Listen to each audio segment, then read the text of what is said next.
নমস্কার বন্ধুরা, কেমন আছো সবাই? সিংহরাজ প্লেটে তোমাদেরকে স্বাগত জানাই। সকালে উঠে একটু বসে চা আর বাসি লুচি খেয়ে তারপরে চলে যাবো গাছের দিকে জল দিতে। আজকে সকাল সকাল ভালোই ঠান্ডা পড়েছিল। এসে দেখি অপরাজিতা গাছে একটা ফুল ফুটেছে। আমি ভেবেছিলাম এই গাছে আর ফুল দেবে না, কারণ গাছটা একটু নেতিয়ে পড়েছিল, কিন্তু না, এই দেখো একটা ফুল দিয়েছে, দাঁড়াও ছিঁড়ে নি। আর এইদিকে দেখো একটা কুড়িও হয়ে আছে। এটা দেখে মনে হচ্ছে কাল ফুটবে। এই অপরাজিতারই পাশে এই পর্তুলাকাটাকে দেখো, কালকে 3-4টে ফুল এসেছিল, কিন্তু আজ তাকে শুকিয়ে গেছে। ভেবেছিলাম কাল ক্যাপচার করব, কিন্তু আর হয়ে ওঠেনি।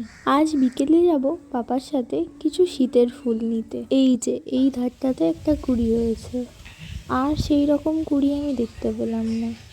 তার পাশে এই দোপাটি গাছের মাটিটা দেখো কতটা শুকনো হয়ে গেছে জলের অভাবে। আর তাছাড়াও এই গাছে ফুল অনেক দিন পর পর ফুটছে। তোমরা জানিও তো কী করলে ফুল তাড়াতাড়ি ফুটবে? এই সাদা জবাটার সাথেই নিয়েছিলাম এই একটা ফুল গাছ। এই ফুল গাছটার ফুল ফোটেই না, আর দেখো গাছটার বারও তেমন নেই। এই তুলসী গাছটা দেখো, এই তুলসী গাছটা কেউই লাগায়নি, এটা আপনা আপ হয়েছে এই ভাঙা বালতিটাতে পড়ে। আর দেখো কতটা বড় হয়ে গেছে। এই শীতে লাল জবাটার কাছে এসে দেখি এও 2-1টা করে কুড়ি দিয়েছে। এইদিকে একটা কুড়ি আছে, আর একটা কুড়ি আছে ও পাশে, এই যে এখানে। মনে হয় এগুলো কালকে ফুটবে। গাছটার হাইটটা অনেকটা বেড়ে গেছে, মাথার দিকেও কটা কুড়ি আছে।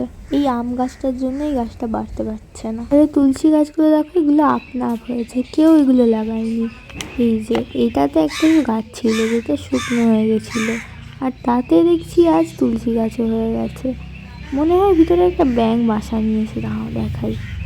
এই যে এই ব্যাঙটা ভিতরে থাকছে, থাক ওকে আর জ্বালাবো না।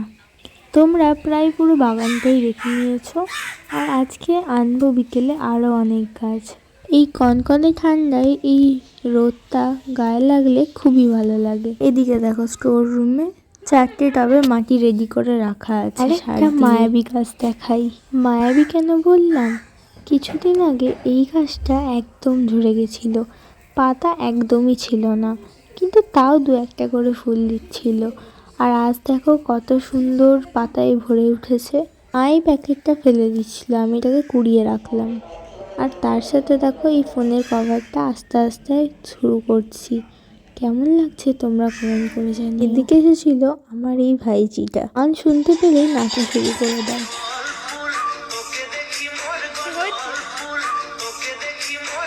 ওই নাচানাচি দেখে বাইরে এসে দেখি মা এখানে কাদা মাখছে হাতে।